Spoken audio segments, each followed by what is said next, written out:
I was 18 years old when I got married. I belonged to a very conservative family, a Baloch family, where good daughters never say no to their parents. My father wanted me to get married, and all I said was, if that makes you happy, I'll say yes. And of course, it was never a happy marriage. Just about after 2 years of getting married, about 9 years ago, I met a car accident. Somehow my husband fell asleep and the car fell in the ditch. He managed to jump out, saved himself. I'm happy for him.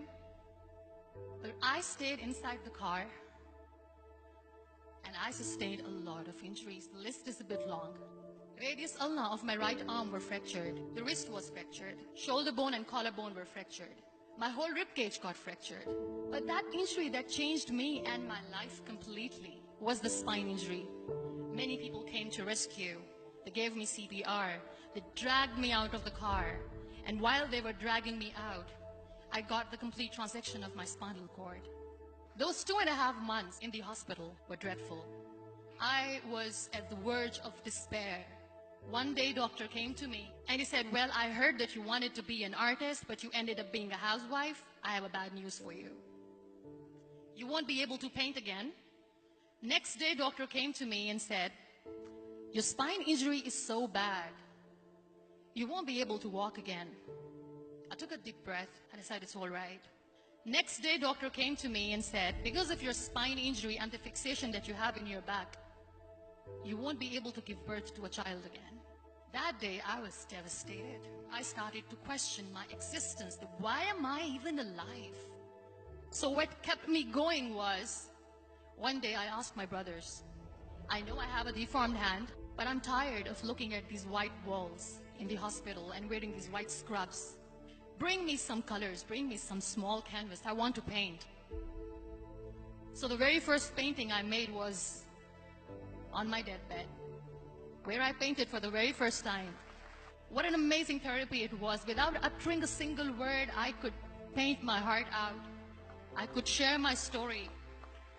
People used to come and say, what lovely painting, so much color. Nobody could see the grief in it. Only I could. And that day I decided that I'm going to live life for myself. I am not going to be that perfect person for someone. I am just going to take this moment and I will make it perfect for myself. That I'm going to fight my fears. So I wrote down one by one all those fears. And I decided that I'm going to overcome these fears one at a time. You know what was my biggest fear? Divorce. But the day I decided that this is nothing but my fear, I liberated myself by setting him free. And I made myself emotionally so strong that the day I got the news that he's getting married, I sent him a text that I'm so happy for you and I wish you all the best. And he knows that I pray for him today. Number 2 was, I won't be able to be a mother again. And that was quite devastating for me.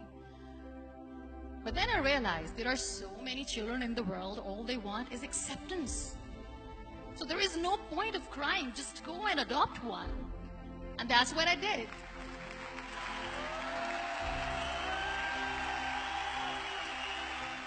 I gave my name in different organizations, different orphanages, and I waited patiently. 2 years later, I got this call from a very small city in Pakistan. I got a call and they said, are you Muniba Mazari? There is a baby boy and would you like to adopt?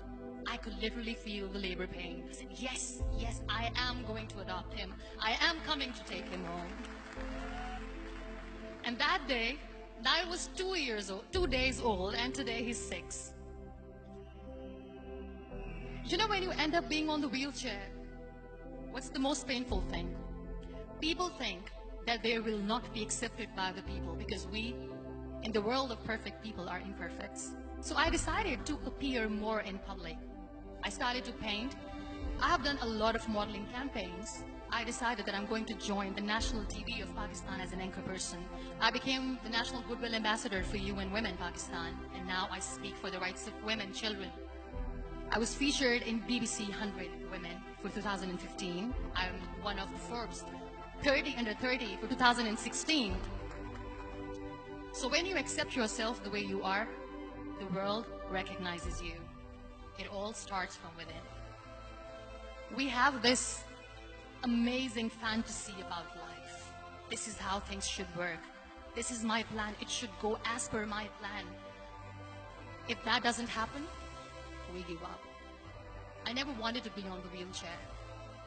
Never thought of being on the wheelchair. This life is a test and a trial, and tests are never supposed to be easy. So when you are expecting ease from life, and life gives you lemons, then you make the lemonade, and then do not blame life for that. It is okay to be scared. It is okay to cry. Everything is okay, but giving up should not be an option. They always say that failure is not an option. Failure should be an option, because when you fail, you get up, and then you fail, and then you get up, and that keeps you going. Embrace each and every breath that you are taking. Celebrate your life. Live it. Don't die before your death. Real happiness lies in gratitude. So be grateful, be alive, and live every moment.